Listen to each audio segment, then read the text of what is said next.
And welcome back, everyone. Now, this week we're focusing on back to school topics, helping students get ready for that time of the year. It's also for those college students out there to keep everybody safe. A lot of campuses also have very strict dorm room and apartment policies about appliances and what you are and are not allowed to have. Ashley Kirkland is at Lowe's this morning showing us some things that are allowed and how to make your space a little more comfortable. Ashley? Good morning, Vicki. That's right. We're back here at Lowe's, and for Do-It-Yourself Wednesday, we're going to show college students a couple different shelving options to help them stay a little bit more organized while in a tighter, smaller space. Now, when you get to the dorm rooms, they give you your typical furniture, which would be, if you have a roommate, it's going to be two beds, two desks, maybe a wardrobe or a drawer. And so you might find that you'll have all you need, and there may not be extra space for anything like this 6 cubicle stackable organizer here. But if you and your roommate want to do a little bit more reorganizing, maybe do bunk beds, this would be a great option to store books or food or maybe even shoes. So Jeremy here at Lowe's is going to tell us a little bit more about how to build this and how easy it is for college students. Jeremy, what do you have for us here today? So the hardest part is getting started, and it's just kind of understanding what the instructions want you to do.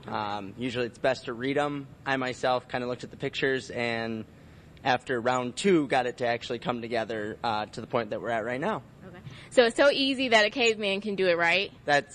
Well, other than the number 2 Phillips that you need, you might struggle there, but otherwise, yes. Okay, so there are no extensive tools like a drill or anything that would be needed to build something like this? Nope, not at all. Just a hammer and a number 2 Phillips. Okay, so show us how you got started.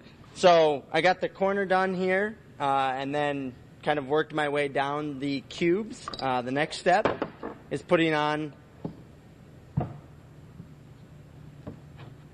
this onto the pegs that we have placed.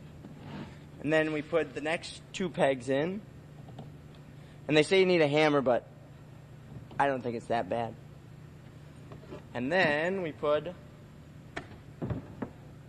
this onto the pegs.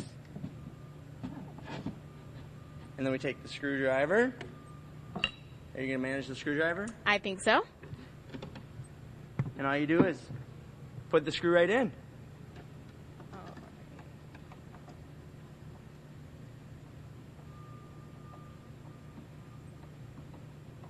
Okay, and so while I'm doing this, I noticed that there are other options for things that you can add into this to maybe store things that you don't want to be seen. If mom and dad come to visit, you want to hide some things, which most college students do. What is this here?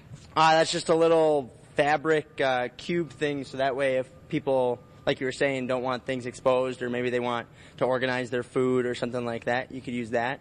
You can have these other fabric-based, something you could use for laundry, and then you would end up having a nice looking dorm. Awesome, and laundry is really important for college students, as this might be the first time they're doing it alone, and you want to make sure you keep it organized. So this would be great material. Now, is this flammable material? Because like I said before, in a lot of dorm rooms, they're worried about fire hazards with a bunch of people living in tight quarters. It's not any more flammable than the bunk beds or the dressers or the desks that they have in the dorms already. So how long would this take for someone to put together? Probably about 15 to 20 minutes. Like we said, the hardest part is getting it started, so it just depends on how long that process takes. Okay. Well, thank you very much, Jeremy. And like I said, this is one option for shelving, and this is a great option for college students. As we said before, you can store many different things in here. Now, Jeremy's going to show us a little homemade option that might cause a little bit more elbow grease later. And this would be for those college students that are a little older, maybe living in an apartment, a studio apartment, or off campus, because I'm not sure that the item is allowed in dorm rooms. But for now, this is a great option for students in the dorm rooms, and I hope that this was helpful. So I'm going to toss it back to you in the studio, Vicki. Ashley Kirkland reporting live in Marquette Township, TV6 News. All right, thanks, Ashley. Welcome back, everyone. When you're a college student, you become familiar with living in close quarters and experience living with a roommate for the very first time. And during this transition into adulthood, it's important to maximize your space and tailor the space that you do have to suit your everyday needs. This morning, Ashley Kirkland is at Lowe's for a Do-It-Yourself Wednesday to show us how to make small spaces even more livable. Good morning, Ashley. That's right, Greg. We're here at Lowe's for Do-It-Yourself Wednesday and talk about tailoring your space to suit your needs. This screams bachelor pad to me. Jeremy, let's get right into it. Tell us what you have here and how can we make this work for shelving? I've got some bigger cinder blocks. I've got a 1x8. You can upgrade to a 2x8 if you want to put some heavier stuff. All you do is stack them on one another. Then we take our board to make our shelf. Try to get it all to line up nice. Should fit right in between the groove of the block.